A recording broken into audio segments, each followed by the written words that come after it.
Some states have already banned evictions after the national moratorium is set to end. I'm Tony, and this is Real Estate Investing and Landlord News. All right, so I have an interesting article for you today, and it's talking about the states that have already extended their state eviction moratoriums beyond the date that the CDC moratorium is set to end, which is right now at the end of June. But before I get into this article, go ahead, hit that like and subscribe button, and I will try to keep bringing you great articles about the eviction moratorium and about news that's of interest to landlords. If you leave a comment down below and let me know what you want to see, and I'll try to bring more of that to you. So, this article comes to us from pewtrust.org, and it says, some states ban evictions after national moratorium ends. At least 8 states plan to continue protecting tenants from being evicted for not paying their rent when the federal eviction moratorium expires at the end of June.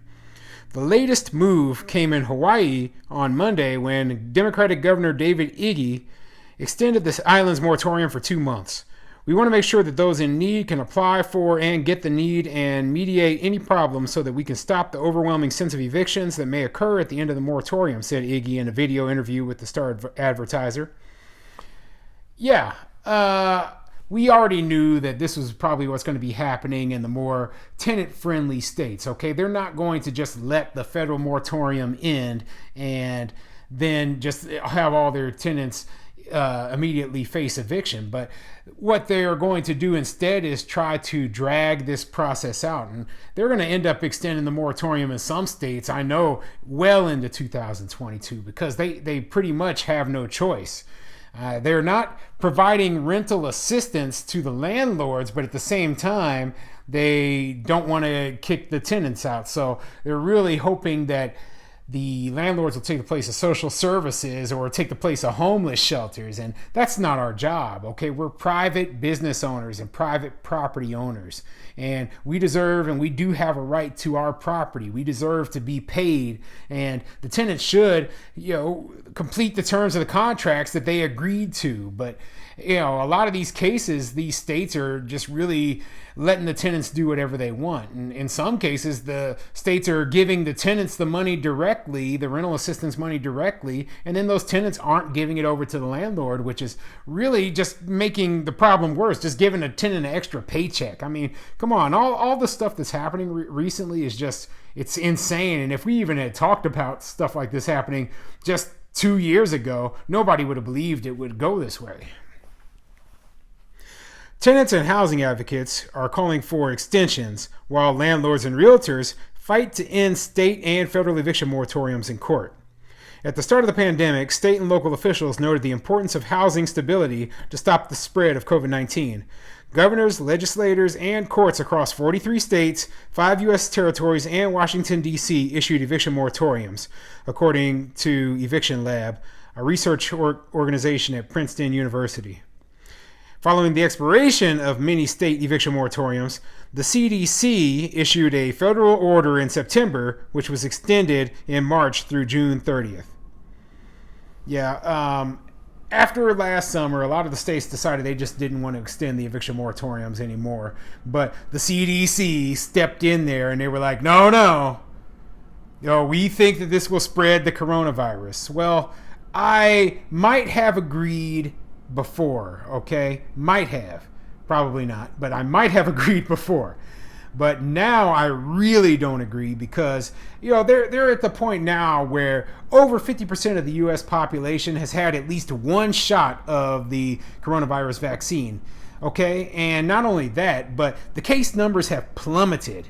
The case numbers, the deaths, everything has plummeted recently. So, in my opinion, we should go back to normal. We should go back to the way things were running before, okay? And there's no reason to think that we need to keep an eviction moratorium in place when this pandemic is just dying out, when it's finally coming to an end.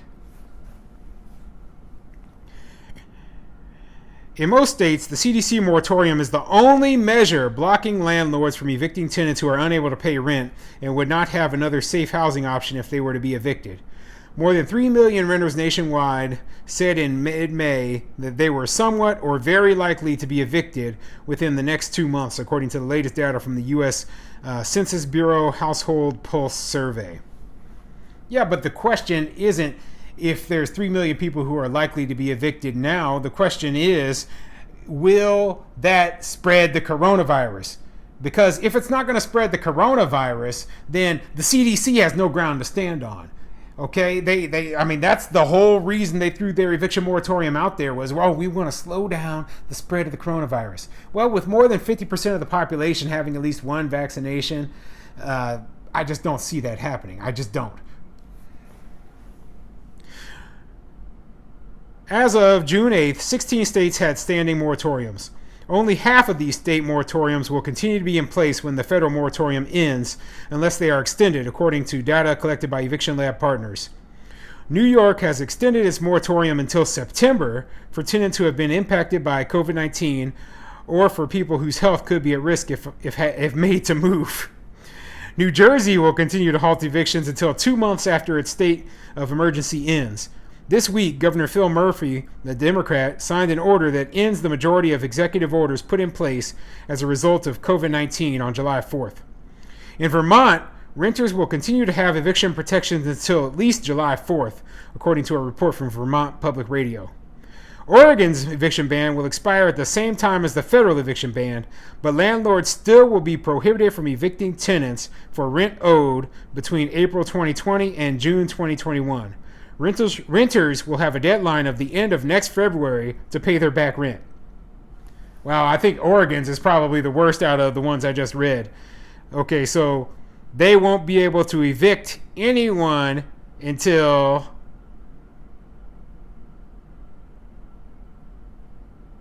February of next year.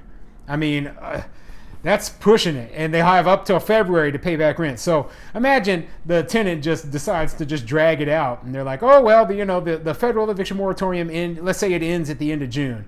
Well, all of July, August, September, October, November, December, January, February. So they just added 8 months more of non-payment towards that landlord, another debt, and then all of a sudden they try to skip out of the house. Okay, so I mean, that's not going to make things better. It's just not. Okay, these politicians need to realize what's going on, and they just don't realize that this eviction moratorium is going to hurt the tenants more than it helps them.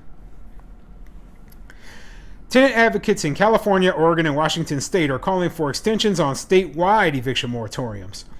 We urge you to extend the eviction moratorium until counties can demonstrate they are able to prevent evictions, wrote dozens of housing advocacy groups in a joint letter to Democratic Governor Jay Inslee earlier this month. There are 400,000 renters in Washington who are current on rent, but who are hanging by a thread, said the letter, which was published by the Seattle Times. Well, this is part of my problem. I don't care if these people are not able to make their rent. That has nothing to do with this. We're talking about the pandemic here. Pandemic is over, okay? Now, even during the Great Recession back in 2008, they didn't throw an eviction moratorium out there because people were going through hard economic times. No, they threw this out there because they thought that it would spread the coronavirus. Well, guess what? Pandemic is ending. So we need to just end this now. There's no reason to keep this going.